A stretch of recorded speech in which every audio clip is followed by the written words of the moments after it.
Hello student, तो पिछले video में हम लोग पढ़ चुके हैं इलेक्ट्रिक करंट के बारे में। ठीक, इलेक्ट्रिक करंट के बारे में स्टडी किया, उसके यूनिट के बारे में स्टडी किया। तो अब हम लोग जानेंगे कन्वेंशनल करंट और इलेक्ट्रॉनिक करंट क्या होता है। ठीक है, तो कन्वेंशनल करंट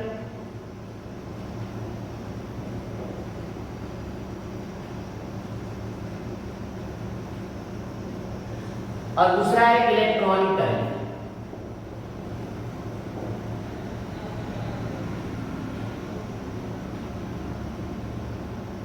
ठीक है, तो देखो कन्वेंशनल करंट जब हम लोग कंडक्टर में पॉजिटिव चार्ज के फ्लो को कंसीडर करते हैं। किसको कंसीडर करते हैं? पॉजिटिव चार्ज के फ्लो को कंसीडर करते हैं, तो उसे हम लोग कन्वेंशनल करंट के नाम से जानते हैं। जैसे ये पॉजिटिव चार्ज अंदर फ्लो कर रहा है, ठीक, तो इसको हम लोग कन्वेंशनल करंट कहेंगे।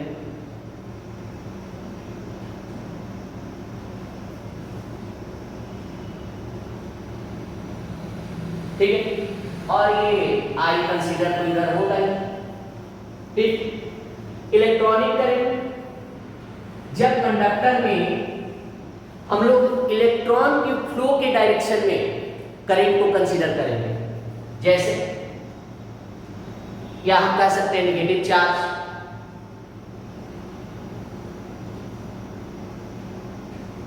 तो नेगेटिव चार्ज के फ्लो के डायरेक्शन को अगर हम कंसीडर कर रहे हैं,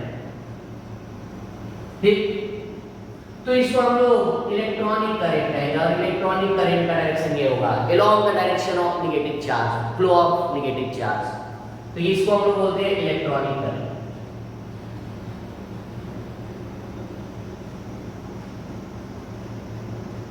बाकी ओरिजिनल करंट के डायरेक्शन पर कोई इफेक्ट नहीं आएगा।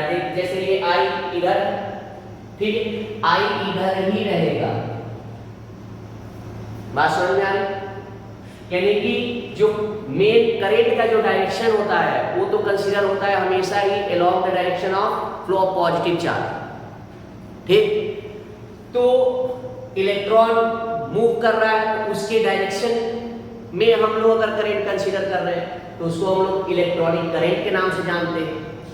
अगर हम पॉजिटिव चार्ज के डायरेक्शन को कंसीडर कर रहे हैं तो उसको हम लोग कन्वेंशनल करंट के नाम से जानते हैं। बाकी ओरिजिनल करंट के डायरेक्शन पर कोई इफेक्ट नहीं आएगा। बात समझ में आई? ओके, तो अब हम लोग इस पर क्वेश्चन करेंगे। एक्चुअली पिछले वीडियो में हम लोग फॉर्मूला इससे रिलेटेड पढ़ चुके हैं। ठीक, I equal to Q by T. Q क्या है? चार्ज, टी क्या है? टाइम। तो देखो क्वेश्चन क्या है, in a hydrogen atom and electron moves in an orbit of radius 5.0 into 10⁻11 metre with a speed of 2.2 × 10⁻6 metre पर सेकेंड। Find the equivalent current. तो हमें इक्विवेलेंट करंट फाइंड करना है। तो देखो करंट फाइंड करने के लिए हमें सबसे पहले चार्ज को फाइंड करना है, और यानी कि टोटल चार्ज कितना है, और उसके लिए इसके लिए चार्ज और टाइम दोनों ही हमें फाइंड करना होगा। ठीक, तो in the condition of hydrogen atom, actually इसमें एक ही प्रोटॉन होता है, एक ही इलेक्ट्रॉन होता है। सेंटर पर हो गया प्रोटॉन, इसके चारों तरफ ऑर्बिट में इलेक्ट्रॉन रिवॉल्व करता है। ठीक, अब इलेक्ट्रॉन रिवॉल्व करता है तो हम एक बात और जानते हैं कि पूरा कंप्लीट रिवॉल्यूशन में टाइम कितना लेता है, तो टाइम पीरियड के बराबर टाइम लेता है। पूरे कंप्लीट एक रिवॉल्यूशन में जो ये टाइम होगा वो कितने के बराबर होगा? टाइम पीरियड के बराबर होगा। जो ये चार्ज होगा वो कितने के बराबर होगा? 1 इलेक्ट्रॉन के बराबर होगा। बात समझ में? तो गिवन वैल्यूज क्या है? According to question given values हम लोग लिख लेते हैं पहले। Q equal 1.6 into 10 power minus 19 coulomb. ठीक, अब यहां पर एक चीज और दिया है, रेडियस, ठीक है, यानी कि ये दे दिया r equal to 5.0 × 10 power minus 11।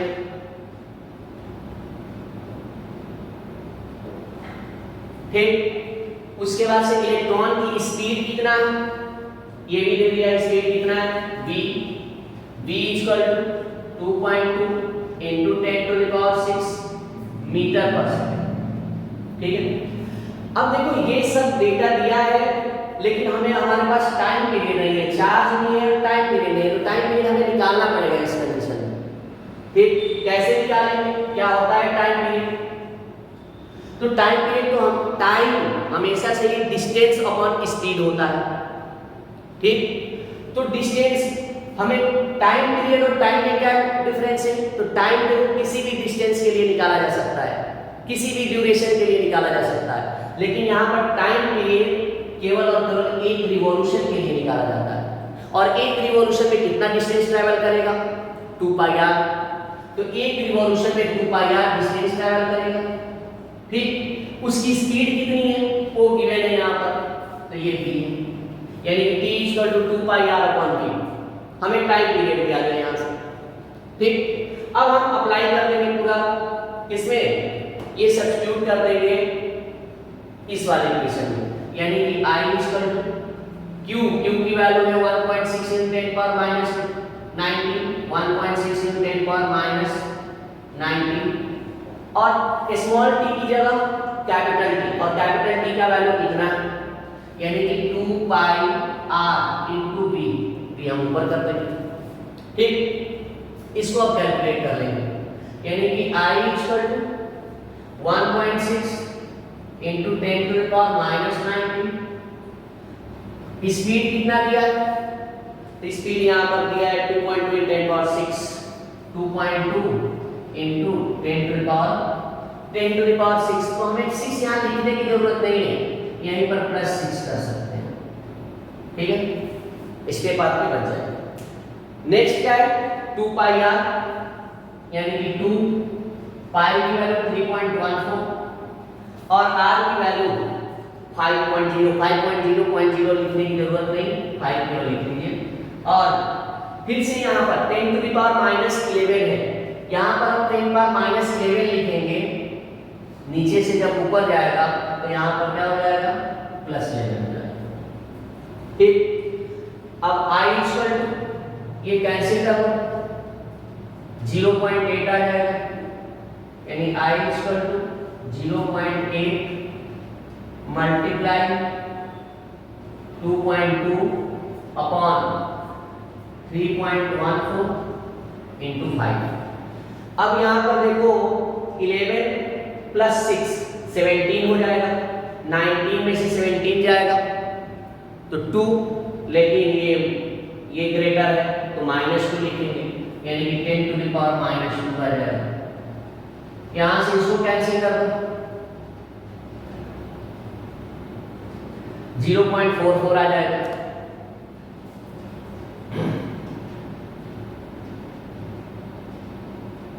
I = 0.8 multiply 0.44 upon 3.14 into 10⁻²। ठीक, तो I = देखो इसका मल्टीप्लाई कर दिए, इतना आ गया, और ये 3.14 × 10⁻²। ठीक है, अब यहां से पॉइंट हटा देंगे तो ये वाला पॉइंट यहां पर चला गया। ठीक है, तो ये लिख लिए होंगे आपको।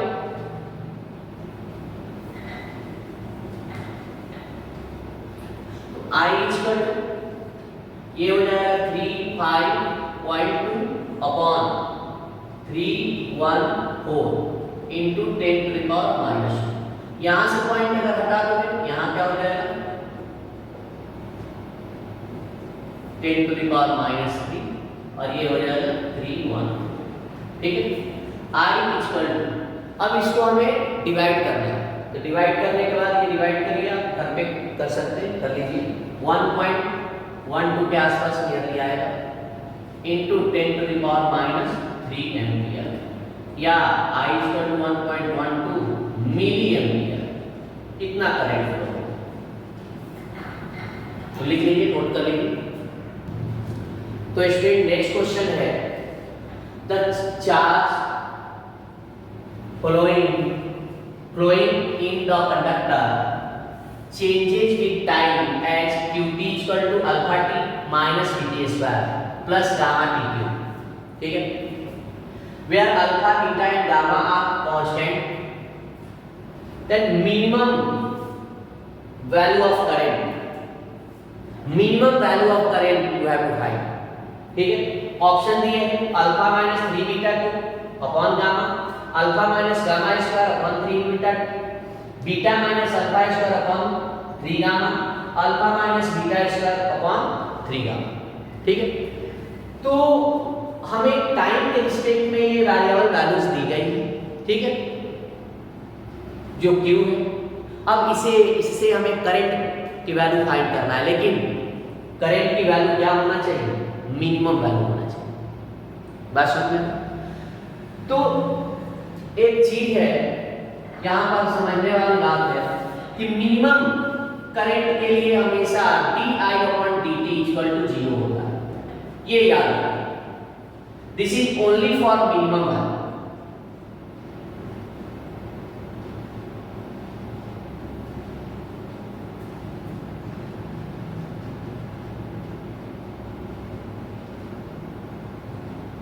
ठीक है, यानी कि मिनिमम वैल्यू के लिए कभी भी करंट अगर मिनिमम वैल्यू कहता है तो सबसे पहले तो हम करंट निकालेंगे, ठीक है। पहले हम करंट निकालेंगे कैसे, इस चार्ज को हम टाइम के रिस्पेक्ट में डिफरेंशिएट करेंगे। डिफरेंशिएट करने के बाद से जो करंट आएगा उसकी वैल्यू मिनिमम तभी होगी जब di/dt = 0 होगा, ठीक है। तो ये कंडीशन याद रखिए, कंडीशन ये याद रखना पड़ेगा। मिनिमम करंट के लिए 0 क्यों हो गया, तो देखो मिनिमम वैल्यू एक कांस्टेंट वैल्यू हो गई और कांस्टेंट का डिफरेंशिएशन 0 होता है। मिनिमम वैल्यू मतलब उससे वैल्यू छोटा हो ही नहीं सकता, ठीक है। तो जब उसको डिफरेंशिएट करेंगे इन रिस्पेक्ट ऑफ टाइम तो उसकी वैल्यू क्या हो जाएगी, 0 हो जाएगी, ठीक है। तो ये टाइम के रिस्पेक्ट में दिया, इसलिए हम टाइम के रिस्पेक्ट में यहाँ पर डिफरेंशिएशन करेंगे। तो देखो सबसे पहले हमें करंट निकालना है, तो I इसको डिफरेंशिएट कर दीजिए, यानी कि dq/dt, ठीक। q की वैल्यू ये है, यहाँ पर रख देंगे हम, यानी I d/dt alpha t minus beta t square plus gamma tq, ठीक है। अब इसको अंदर डिफरेंशिएट करते जाएंगे। I = alpha constant part dt/dt, ये 1 हो जाएगा, फिर माइनस बीटा कांस्टेंट पार्ट, ठीक है। ये क्वेश्चन आपको लिख लीजिए, नीचे दिखाई नहीं दे रहा होगा, ठीक। तो हम इस स्टेप को ऊपर कर लेते हैं।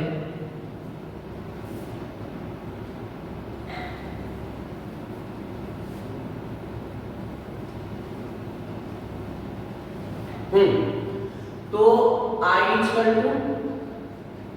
ये अल्फा dt/dt माइनस बीटा हो गया।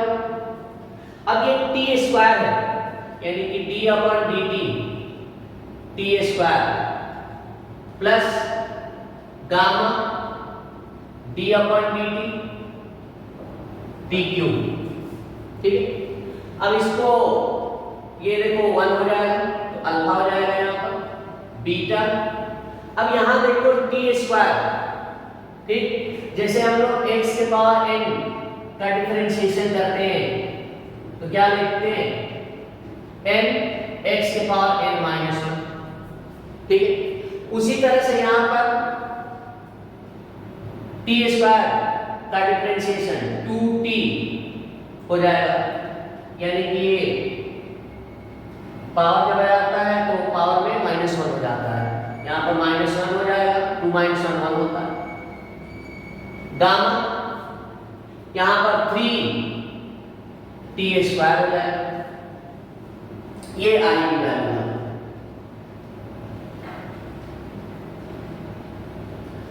तो आई इक्वल टू आया क्या, अल्फा माइनस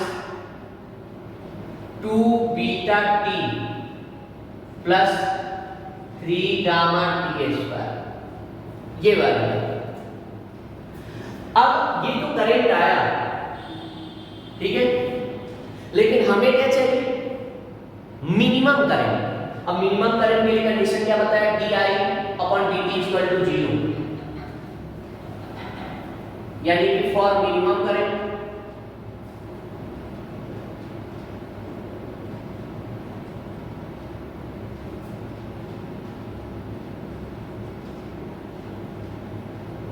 तो di/dt इक्वल टू 0, ठीक है। तो di/dt यानी कि इसको डिफरेंशिएट करिए, वो 0 के बराबर आना चाहिए, तो d/dt और यहां पर लिख लेंगे ये value alpha minus 2 beta T plus 3 gamma टी² इक्वल टू 0।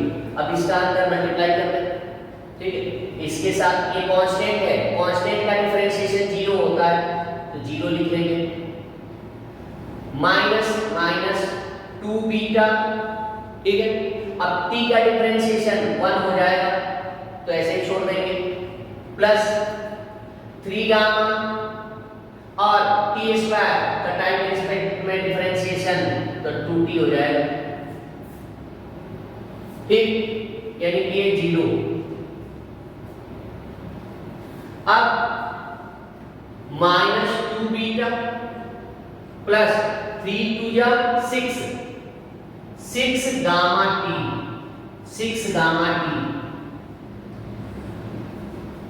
Equal to 0। अब 2 बीटा है, उसको उधर लेते जाओ, 6 gamma T equal to 2 beta, तो टी इक्वल टू क्या आ जाएगा, 2 बीटा अपॉन 6 गामा, 2 3 जा 6, यानी कि बीटा अपॉन गामा। टी की वैल्यू यहां पर आ गई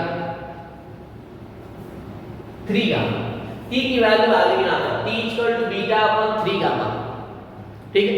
अब ये देखो मिनिमम करंट इतने टाइम पर आएगा, इतने टाइम पर मिनिमम करंट आएगा, तो इसको हमें क्या करना है, इस इक्वेशन में, इसको इक्वेशन फर्स्ट दे देते हैं, इस इक्वेशन में पुट अप कर देना, इस इक्वेशन में पुट अप कर देना है हमें, ठीक। तो ये नोट कर लीजिए जल्दी से, हो गया।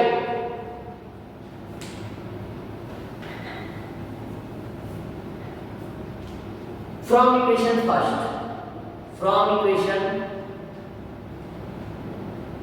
फर्स्ट, यानी कि i इक्वल टू अल्फा, यही रहेगा -2 बीटा, टाइम की जगह ये beta upon 3 gamma plus 3 gamma t², यानी कि ये β² अपॉन 9 गामा², ये से ये कैंसिल है।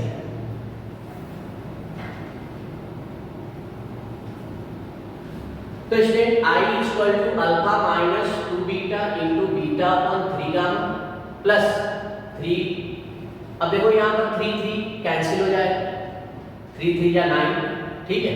तो ओवरऑल ये क्या आएगा, i equal to alpha minus 2 β² upon 3 gamma plus β² upon 3 gamma,